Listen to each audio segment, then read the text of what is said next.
มันเป็นพรนิตาเจ้าเก่าก็คือนั่นค่ะเนาะเพราะมาด้วยมันจะหนังยุโรปเขาก็ย้ำเตือนค่ะเนาะมันจะหนังอังกฤษก็ย้ำก็ยึดย้ำก็ย้ำปีกินอเมริกันก็ย้ำมีมาครับบนในปืนมันค่ะอังกฤษนะครับเนาะกำลังสุดมาก็อเมริกันให้ขึ้นลูกปืนอังกฤษเลยเนาะกำลังสุดมาขึ้นลูกปืนอังกฤษก็มันจะหนังอังมือกูปองในอังกฤษเนี่ยเป็นมหาอำนาจอันดับที่ลูกล่ามบนครับเนาะก็กะไว้หลังมาเนี่ยมันมีอเมริกันให้ขึ้นมาเขียงตามันกำในเพราะว่าอเมริกันให้ขึ้นลูกพื้นอังกฤษก็ขึ้นถอยก็ในเหมือนเช่นเยอรมันเขาก็แข็งแข็งในอเมริกันเขาก็โหมาไล่ภายทุบเยอรมันเพราะว่าเยอรมันอ่อนๆลงขึ้นสหภาพโซเวียตแข็งแข็งอเมริกันเอาขึ้นกับโหมาเอาดังเยอรมันเอาดังอังกฤษมังสหภาพโซเวียตเนาะมันเป็นจังได๋ในเขาสิเมื่อนะเนาะมหาอำนาจได้เขาตื่นที่ชิมกันให้ไหนที่เขาตื่นมีเขาย่านเป็นผู้เขียนอันนี้ก็กำลึงเขาเป็นก็เป็นโอ้ยดีกันมาอยู่นั่นขนาดเนาะแต่ว่าเพราะคำว่าด้วยเอาปืนมันว่าได้บางเมียวเนี่ยมันก็จำเป็นก็ได้ลืมนั่นขนาดเนาะจังว่าเกาหลีใต้ก็เฮ็ดจังลืมแบบนั้นขนาดเนาะว่าแกปานในยามปีกี่เฮากันนาเนี่ยเขาก็ลืมแบบจังว่าเนี่ยว่าเขาก็ตั้งใจจะพัฒนานะฮะเนาะมันจะเกาหลีใต้เนี่ย1ในมีเคมันเป็นผู้เขียนของเกาหลีใต้ครับเนาะทีมงานนั้นนำปังหลายเขา2มาในรัสเซีย3มาในเกาหลีเหนืออันนั้นก็ตื่นเป็นเพศของเกาหลีใต้อยู่นั่นนะครับเนาะว่าเกาหลีเนี่ยสังเกตว่าเขาเป็นอันเดียวกันได้เขาก็เลยว่ายิ่งใหญ่เต้ๆครับเนาะเขาเป็นเมืองอันมีหัวนับก้นนำเหมือนกันก็ก็ว่าคำเป็นอันเดียวเนี่ยก็ตัดขาดกันนะครับเนาะตัดขาดกันเหมือนก็ครึ่งน่ะเมืองเขาครับเนาะก็ก็ว่าพวกยังซึกว่าเอาเครื่องหนักตั้งนำมันว่าเกาหลีเหนือเนี่ยได้นำเลยเกาหลีใต้เต้ๆพวกยังซึกเลยตั้งนำเครื่องหนักครับเนาะก็ก็เพื่อตั้งนำกัดมันว่าพวกเป็นพวกใจนิวเคลียร์ครับเนาะพวกเป็นขีปนาวุธว่าด้วนว่าสังว่าจังได๋พวกเฮียงเงินในปังตึกว่าจังได๋เกาหลีใต้เนี่ยได้เปปูนเกาหลีเหนือดังนำก็เกาหลีเหนือซ้ำมีเฮียงหนุนหลังเหมือนจังหนังรัสเซียเต็มตัวนะครับเนาะย้อนไปเกาหลีเหนือในตั้งรัสเซียในเขาได้มีข้อตกลงกันมีข้อลงลายมือกันว่าพวกปังตึกย่าใส่ไผทั้ง2เมืองในย่าใส่เกาหลีเหนือก็เหมือนดังยื้อใส่รัสเซียพวกยื้อใส่รัสเซียก็เหมือนดังยื้อใส่เกาหลีเหนือขา2ก้อนเนี่ยติดแล้วทั้งซึกจ่อยกันขามีข้อตกลงนู่นน่ะจังว่าวันมื้อในเกาหลีเหนือก็สูงทั้งซึกกว่าเนาะตาเดียวจ่อยรัสเซียก็หลายหมื่นครับเนาะดังว่าเกาหลีเหนือก็เลยตั้งใจทำที่รัสเซียเกี่ยวข้องลองสายข่าวสายลับเนี่ยเกี่ยวข้องลองเทคโนโลยีเนี่ยเกี่ยวข้องลองตาได้สร้างนิวเคลียร์เนี่ยก็เลยตั้งใจทำที่รัสเซียเนี่ยต่างฝ่ายต่างปืนกันนะครับเนาะดังว่าเฮาเข้ามาด้วยเนี่ยในเอเชียเนี่ยก็เลยว่ามีลองเคียงกันมาค่ะเนาะอันนั้นก็หมักกองได้แตกมื้อไหลมานั่นได้มันอยู่ที่ไอ้ตือไอ้ตันจังได๋ได้ยืมมื้อไหลนั่นค่ะเนาะเพราะไอ้เกาหลีเหนือยืนตังก็ปังตึกเนี่ยก็ได้ปืนปังตึกน่าใหญ่กว่าแล้วก็เพื่อให้ว่าเกี่ยวปานกับยืนตังเนี่ยมันเดี๋ยวเต็มเปลี่ยนเลยครับเนาะยันเบิ่งมึงเกี่ยวปานเฮาเนี่ยเขาได้เฮ็ดปังตึกมา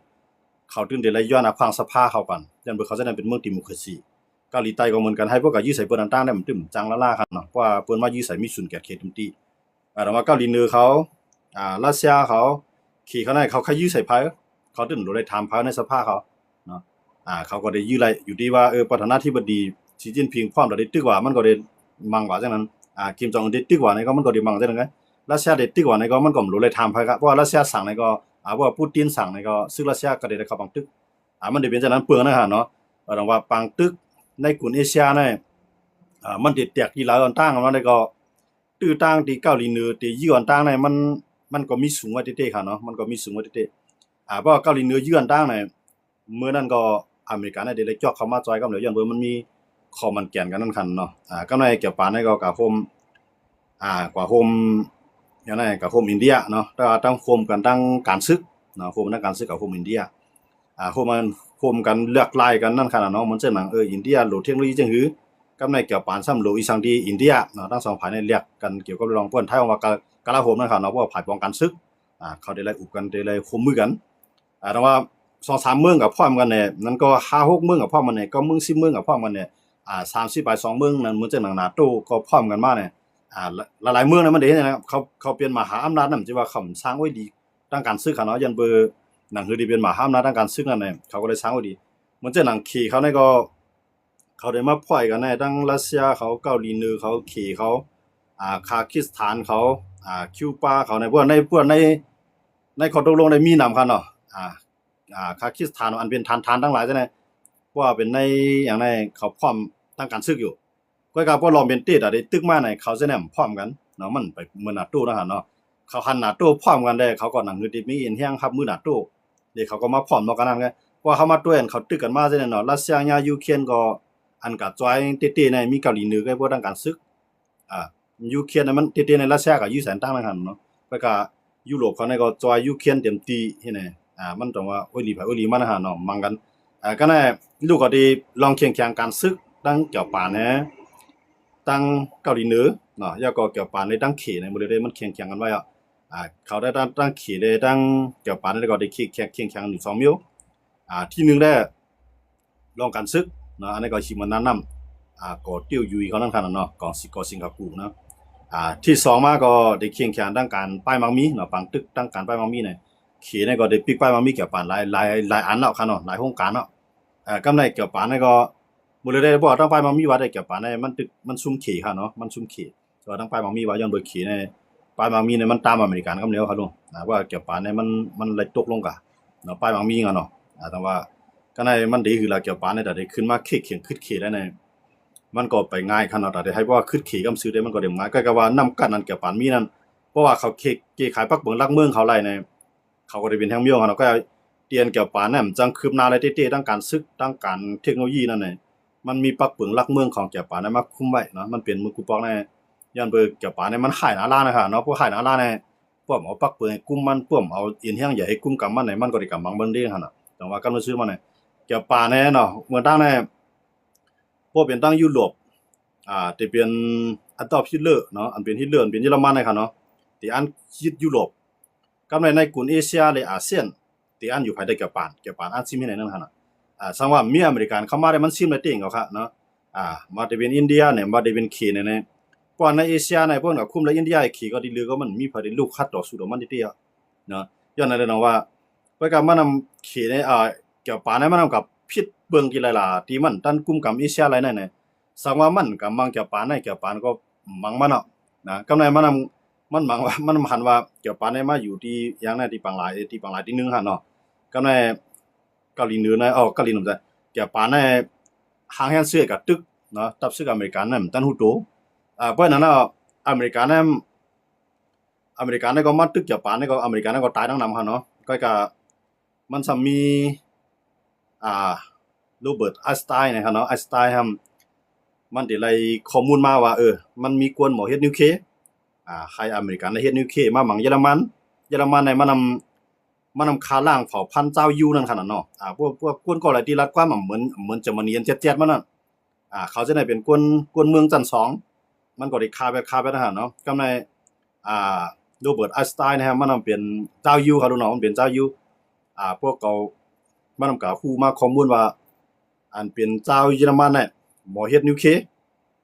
หมอเฮ็ดนิวเคลียร์อันตาเดเจ้ายูนั่นขนาดเนาะเต้ๆนั่นก็เป็นเจ้ายูคั่นเนาะก็ในลักซอบแซ่บด้วยอเมริกันให้อเมริกันได้เฮ็ดนิวเคลียร์ได้ไวๆแล้วก็เอามามังใส่อัตราฮิตเลอร์มามังใส่ฮิตเลอร์พวกมามังเป็นฮิตเลอร์ในเจ้ายูนี่ติตายหมดแล้วนั่นคั่นเนาะแต่ว่าก็ในอเมริกันก็เอากะเฮ็ดตีคั่นน่ะเอากะเฮ็ดก็พวกเหย้ามานี่ก็มาปล่อยใส่เกี่ยวปานเนาะแถมที่ก็ปล่อยใส่เยอรมันน่ะมันจะย้อนเบิ่งอเมริกันแฮสหภาพโซเวียตอังกฤษได้ข่มกันมังเยอรมันจุ่มเดียวเนาะข่มมังเยอรมันก็ในอันเป็นฮิตเลอร์แฮมก็ซุ่มฮิตเลอร์แฮมก็ซุ่มบังตึกไม้ก็อันเป็นอเมริกันเขาฮืออันเป็นสหภาพโซเวียตเขาฮืออันที่ยับตัวมันค่ะเนาะอันที่ยับตัวมันก็มันปัญญาแล้วก็ยอมฆ่าตัวตายปรมาณูอันยาวพวกอันดังสุดนั้นอเมริกันได้อันมาเอามาทึมใส่เมืองเยอรมันนั่นค่ะเนาะมาทึมใส่อัตราฮิตเลอร์ก็ฮิตเลอร์ก็ซุ่มบังตึกอ่อนตั้งไปได้ก็มาฆ่าตัวตายมันเนาะฆ่าทั้งลูกทั้งเมียฆ่าคนในเฮือนตายไปแล้วก็ยอมซุ่มบังตึกว่าก่อนกันถอยทับซึกมือกว่าก็ไม่นั่นแล้วก็ในเพราะว่าเยอรมันซุ่มบังตึกอเมริกันซุ่มบังตึกสหภาพโซเวียตอังเขาถามภายก็เราพบมาเนาะอังกฤษและสหภาพโซเวียตและฝรั่งเศสอย่างนั้นกันเนาะอันก่อนร่วมกันมังเยอรมันก็ในเยอรมันก่อยปุ๊บในอเมริกันมันเนี่ยปังตึกตั้งแก่ปานในขณะเมืองด้านในอเมริกันมันเข้าป่าครับปังตึกตั้งแก่ปานในขณะเนาะก็ในแก่ปานนะว่าอินเดียเขาก็มังเกาหลีใต้เกาหลีเหนืออยู่ภายภายติผาตีนเฮาเขอยู่ภายใต้ผาตีนเฮาเหมือนจะหนังอาเซียนที่ได้มันมีไผงอโคติติเนาะก็ในแก่ปานก็มันไล่ใจหนานั่นขนาดเนาะอันขวางตาเฮาเนี่ยมีตับคืออเมริกันเนี่ยแก่ปานลักกับมังอเมริกันนะครับเนาะพวกเกี่ยวปานในกับมังอเมริกันปุ๊บในอเมริกันในก็สู้เกี่ยวปานในอเมริกันในตายนำนะฮะเนาะเกี่ยวปานในอันเดซิมอเมริกันอันเดซิมบาตับซึกอเมริกันอยู่ในกุนิเซียนะฮะเนาะ ก็น่าเห็นอันนี้เนี่ยเกี่ยวปานก็เพื่อจะนั่นได้เขาเดี๋ยวย่างเสื้อกับมังเกี่ยวปานเนี่ยเขาได้ตายน้ำได้ซุ่มน้ำได้ก็ในแถมดีๆกับมังเสด็จเยอรมันเนี่ยหรือมาเยอรมันนั้นยอมซุ่มก็เลี้ยวก็ในอเมริกันก็ลักปรมาณูมาปล่อย2ลูกเนาะฟุกุชิมานาวากาซินาวาซากิเนาะ2เมืองลงหมาย1หมาย2เพราะอเมริกันมาทุบใส่ปุ๊บเนี่ยทำเกี่ยวปานว่าจองสุริยอมบางตึกพอสุริยอมบางตึกก็ถอยก้นสู่มาเสียงพอสุ่มยอมเขาได้มาบวชใส่แท่งกำไรเกี่ยวปานเนาะก็ได้ยุคมือน่ะเนาะยุคจอมปิวขาวนะครับเนาะยุคจอมปิวขาวก็ยอมซุ่มกันสังนั้นปรมาณูเนี่ยมันเต็มตกตีเมืองเกี่ยวปานครับมันติกับตกใส่ตีมันกว่ากันอีเลยครับเนาะมันกว่ากันอีดอนก็มือเยอรมันได้ซุ่มนั่นครับนะสังเกตว่าเยอรมันซุ่มเยอรมันตึกมังเอาเต็มตีในอเมริกันเนี่ยมันได้กับจวดกับแกดวันเจ้ายู่นั่นน่ะลองของลองในครับเนาะย้อนบ่กันเนี่ยกวนก่อนอันเฮ็ดนิวเคลียร์อันตั้งบนสุดในโรงฟ้าอันมีเงียนปิญญาตาที่เฮ็ดนั้นเปลี่ยนเจ้าคือยิวเนาะเจ้าคือเจ้าอิสราเอลมาเลยนะครับเนาะดังว่าอเมริกันในแห่งอะไรมันหักยิวมาต่อถึงมันบ่ได้เนี่ยอันเฮ็ดให้เกี่ยวปันซุ่มบางตึกกว่าในมันเป็นยิวครับนะย้อนเปิดเยอรมันในคาล่างเผ่าพันธุ์เจ้ายิวในมันอยู่ในแนวเยอรมันแน่นอนมันกูบอกในยิวว่าในมันมีจึงเมืองเนาะอิสราเอลว่าในมันมีจึงเมืองไงอยู่ในเมืองไหนก็เพิ่นเป้กินอยู่ในอังกฤษก็เป้กินอยู่ในรัสเซียอยู่ก็เพิ่นเป้กินอยู่ในอย่างในเยอรมันเนี่ยได้นำเลยเปิ้นนะฮะเนาะในเยอรมันก็เป้กินไปก็อยู่ในเมืองอเมริกันในนำราคาเนาะอยู่ในปลายกับปึ้งยิงอเมริกันก็ในเพราะว่าอัตราคิดเลือดตายเนี่ยเพราะว่าคิดเลือดตายเนี่ยก็ในอิสราเอลนั่นก็เลยปลดปล่อยค่ะเนาะอิสราเอลก็ไล่มีจริงมีเสียงมาอำเภออำนาจมาในอเมริกันนั่นก็ไหว้เสียอันนั้นเมืองต่างในเหมือนเช่นหนังเมืองปาเลสไตน์นะครับเนาะที่ในอิสราเอลนั้นมันอยู่มื้อเรียนนั้นเป็นเมืองปาเลสไตน์ก็ในมันมื้อนั้นแน่มันอยู่จ้อมกันนะครับเนาะก็การอันใดเข้าชื่อเปลี่ยนจึงเมืองใดมันเปลี่ยนปาเลสไตน์นะเหมือนต่างกันเนาะก็ในปาเลสไตน์เนี่ยมันได้ญาออตโตมันในมาอุเปิงนะมาอุเปิงปาเลสไตน์มื้อนั้นแน่มื้อกูปอกแน่ไผมีเฮียงเนาะไผมีเฮียงมันก็ได้เปลี่ยนเมืองลูกล่ามของเมืองเปิ้นเหมือนเช่นหนังลูกถูกแจ้งเอาใต้ก็ยามมีมาค่ะเนาะกูบอกเนาะกว่าถึงเมืองกองเมืองยางต่อพอถึงเมืองขางดังเสียงอยู่ภายใต้กับมือใต้มรดใต้เนี่ยมันเฮียงใหญ่มือกูปอกค่ะเนาะมือปานเจอเสือกันผ้าเนาะย้อนบ่เช่นนั้นได้ดังว่าก็ในเพราะว่าอเมริกันเนี่ยกับทูบใส่อเมริกันเนี่ยมันจริงมันก็เรียวมังหันเนาะมันกับโฮมฝรั่งเศสโฮมอังกฤษโฮมสหภาพโซเวียตเนาะโฮมหลายภายค่ะเนาะทูบมื้อนั้นได้บ่อนตั้งสุดได้อันเป็นอันกุมกำเป็นมหาอำนาจอันนึงของกำพร้าได้มันเป็นอังกฤษครับเหมือนตั้งค่ะเนาะ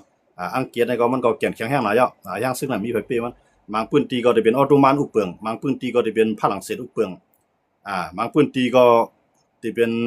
อังกฤษเฮ็ดไหนค่ะเนาะก็อันใหญ่หรือเปิ้นนี่ก็เป็นอังกฤษนะครับเหมือนตั้งค่ะเนาะก็ว่าอังกฤษในเพราะอเมริกันในลุกขึ้นอังกฤษแล้วในอังกฤษก็ถอยอังกฤษก็เลยถอยหาเนาะอังกฤษนี่ก็ยึดอเมริกันเนาะอเมริกันในหนังหือมันได้เปอังกฤษได้ก็มันก็โคมเอาหลายจุ่มหลายจื้อหลายเคยก็ตั้งจึงเมืองขึ้นมาเนาะแล้วก็ลุกพื้นดอกอังกฤษนะเนาะลุกพื้นดอกคุณอังกฤษว่าคุณอังกฤษในทางว่าอเมริกันในได้ฮัดทุกพื้นนะครับเนาะก็ให้กำลังซื้อมาอเมริกันในลุกพื้นไปอังกฤษว่าลุกพื้นอังกฤษแล้วในอเมริกันในเป็นเมืองตีออกออลีหรือเปิ้นย้อนบ่ทางในมันโหมเอากูคือมาโหมในจื้อจานมันแบบกว่ากวนมันหนำกวนมีปิญญาก็มันได้ป้าไว้ในนั้นนำเนาะคาดเอากวนมีหยังปิญญานี่ก็มาเฮ็ดการได้ว่าเฮ็ดให้อเมริกันในแก่นแข็งได้ครับเนาะดังว่าอันปลดปล่อยลุงฟ้าแน่มันเป็นอังกฤษเนาะสหภาพโซเวียตลุกลามเปิ้นก็อังกฤษในก็โฮมฝรั่งเศสก็โฮมเยอรมันมังสหภาพโซเวียตเนาะมือเยอรมันแก่นแข็งอเมริกันในก็โฮมอังกฤษโฮมฝรั่งเศสโฮมสหภาพโซเวียตมามังแบบเยอรมันเพราะอังกฤษแก่นแข็งมือนั้นได้มือตั้งได้อังกฤษแก่นแข็งนะโฮมหลายจุ่มหลายจื้อหลายเมืองมาอังกฤษถอยว่าอเมริกันในที่มันเป้ในมันสิตูก็เลี้ยวลุกขึ้นมังให้เป้มาค่ะเนาะเพราะมาตัวในปืนค่ะเนาะอเมริกันในมันได้โคมเอาปืนเรียเนาะตอนนั้นเขมันยังยามาเฮ็ดก่อหั่นน่ะเนาะเพราะมันผลประโยชน์มันลงตัวก่อนเฮาว่าเนาะเพราะว่าพ่อนดีพ่อนปางมันไล่นำอยู่ในอเมริกันมันได้พร้อมเฮ็ดก่อได้ดีกว่าเนาะอย่างนั้นได้ว่าที่มันเป็นรองตั้งที่อันที่ที่เชียไทยเกี่ยวปันซุ่มในกุนิเซียนะครับเนาะอันได้มันเป็นอเมริกันแล้วเนาะก็ในที่เฮ็ดให้เกี่ยวปันซุ่มที่อเมริกันเฮ็ดได้มาเป็นหมายหนึ่งของกำพานนี่ก็มันเป็นเจ้ายิวจังว่ายิวในอเมริกันในฮักยิวน่ะเหมือนตั้งเนาะฮักยิวจึงคือล่ะเนี่ยเพราะงั้นปิญญาตั้งลงเนี่ยมันอยู่ที่เจ้ายิวเป็นส่วนใหญ่ เนาะอำว่าดีเฮ็ดหลอดไฟเนี่ยอำว่าดีเฮ็ดนิวเคลียร์เนี่ยเครื่องหนักๆตั้งหลายจังได๋เนาะอิสราเอลเจ้าอยู่เขาเนี่ยเขาคำว่นตาซ่อมให้ซ่อมนะเนาะเมื่อก็มื้อนั้นเขามาเฮ็ดเข้ามาอยู่เวียดเตียงเนาะมื้อนั้นเขาสามารถเพราะว่าอังกฤษเนี่ยก็เอาอังกฤษแต่เนาะเยอรมันมือปานเยอรมันมือปานฮิตเลอร์หายนั่นค่ะเนาะฮิตเลอร์รุ่งเรืองอะเฮาเนาะมือพ้องฮิตเลอร์แข็งๆนั่นค่ะเนาะฮิตเลอร์เนี่ยคาไปได้เบิ่นเจ้าอยู่เนี่ยว่าเจ้าอยู่เนี่ยมัน1มาเนี่ยมันได้มังเฮาอะย้อนเบิ่ฮิตเลอร์ในฮู้ว่าเจ้าอยู่เนี่ยเป็นคนที่ปิงหยาตั้งอยู่ในเมืองเยอรมันนั่นค่ะเนาะป้อมทุบแบบมันได้วันมื้อหน้ามาเนี่ยมันได้เป็นเพศดอกเฮาอยู่เนี่ยอัตราฮิตเลอร์เนี่ยสั่งเอาไปได้เนาะสั่งตายไปในหลายล้านก็ค่ะเนาะได้บ่เป็นเจ้าอยู่เนี่ยค่ะเนาะรองว่าอันโรเบิร์ตไอน์สไตน์เนี่ยก็หันว่าเขาก็เป็นยูก่อในเขาก็ตื่นรอแล้วนะอัตราที่เลือกเนี่ยมันเป็นนักวิชาการนะครับเนาะมีนักวิชาการป้ามันเป็นภัยอย่างไรของวิทยาศาสตร์เนาะภัยเฮ็ดภัยสร้างเนี่ยคิงในมันเป็นกวนดีเหมือนเบิ่นเนาะลอกลายป้ายวนตื่นเหมือนไผการแต่งหน้าแต่งตาแต่งตัวตื่นเหมือนไฟเนาะโหยุ่งเอายาวบ่ดันหันหน้าบ่ดันหันผีค่ะนะอัน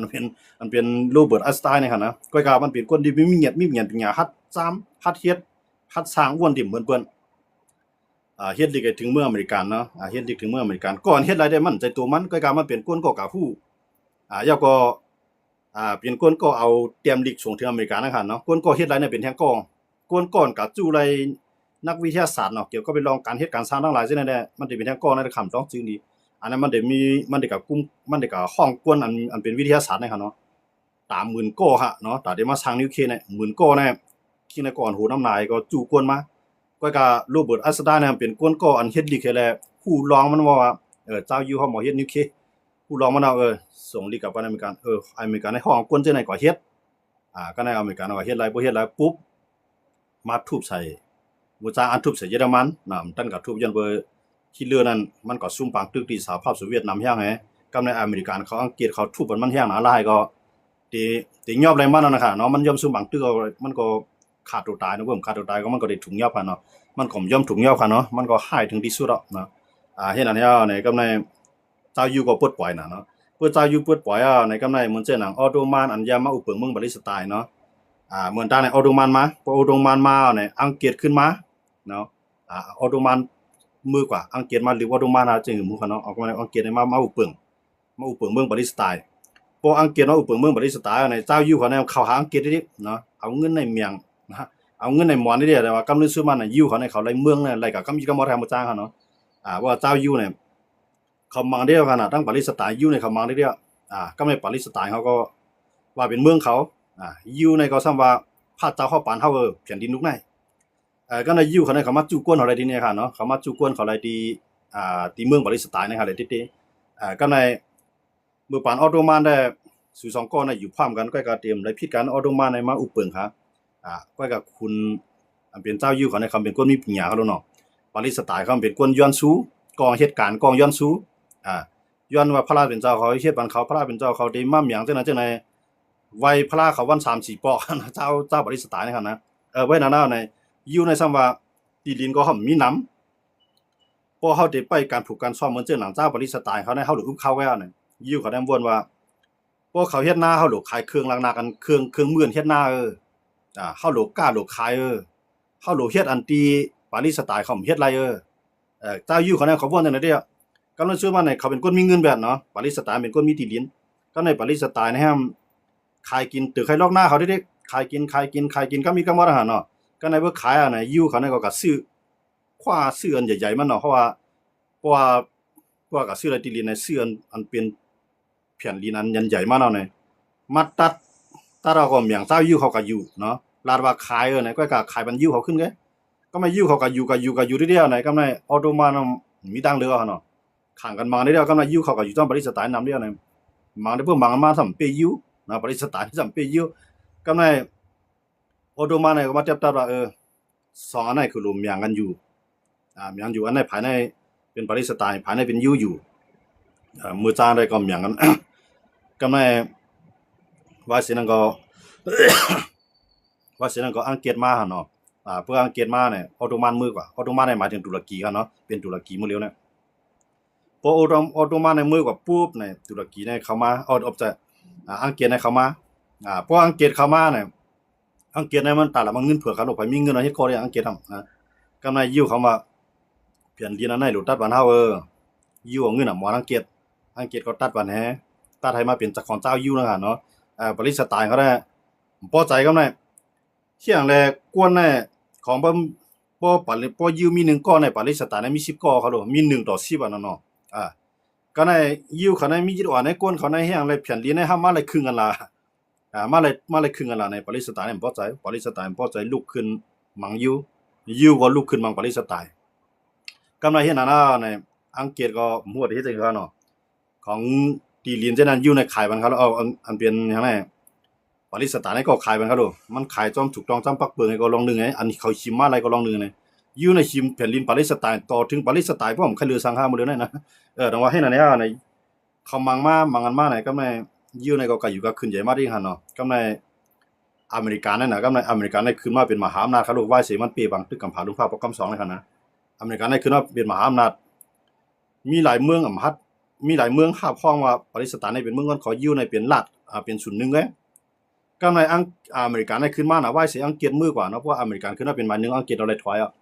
เพราะอเมริกันขึ้นมาเป็นบ้านนึงของกำผาในก็ในอเมริกันก็จับตัดมักมันปานนั้นเนาะว่ามักมันเมืองปาเลสไตน์ศูนย์หนึงอันที่อยู่เขาอยู่นั่น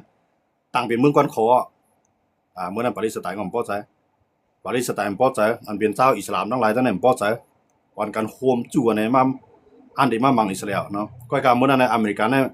เมืองมันไปปืนเผาให้อยู่เป็นเมืองก่อนขอนั้นอเมริกันในลักจอยอยู่ดิอยู่ก็ปิงหยาในจอยอเมริกันดิเก่งจอยกันนะครับเนาะอยู่ในสมิปิงหยาอเมริกันมีเงินมีอาณาก็ไม่เห็นอันนี้ในอเมริกันเนี่ยเอากองครึ่งกองกลางมามือจิ้นย่ำในปอนวันอิสราเอลเขาอยู่เขาที่นั่นเนาะก็ในปาเลสไตน์นะครับอันเขาก็เฮ็ดก็มันเป็นเมืองอิสลามมุสลิมทั้งหลายเขาโลตั้งกองหมู่ดิเขาจะนั่นครับนะเฮ็ดกองหมู่เฮ็ดโบสถ์นั่นขนาดเนาะเฮ็ดโบสถ์เฮ็ดตีไว้ตีสาเฮ็ดอันชอดอันเมียดิอยู่ซ้ำหาปิงหยาดิหาเงินดิดังว่าอยู่เขาครับพวกบ่นอนบังเขาไปกินข้าวในอากาศย้อนเอาที่พระเป็นเจ้าเขาอัลลอฮ์บาทในทั้งวันทั้งคืนเฮ็ดอันนี้ก็กำลังซื้อมาในอเมริกันในจอยบันในกำลังอิสราเอลเขาในมีเครื่องระดับขึ้นกราบเรียก็ในมังกันเนาะพวกมังกันมาในอเมริกันว่าขา2มื้อในขา2ก้อนในหายกันใหญ่บ่กันตั้งแต่มือปานออตโตมันมาถึงปานอังกฤษก็ไปยาวถึงว่าปานอเมริกันก็ตึกมังกันแท้งก็ในอเมริกันว่านั่นคือมันได้ยาวปัญหาแน่ๆตั้งเอาเมืองอิสราเอลในเป็นเมืองก่อนขอหลายๆเมืองเนี่ยห้องรับคั่นเนาะ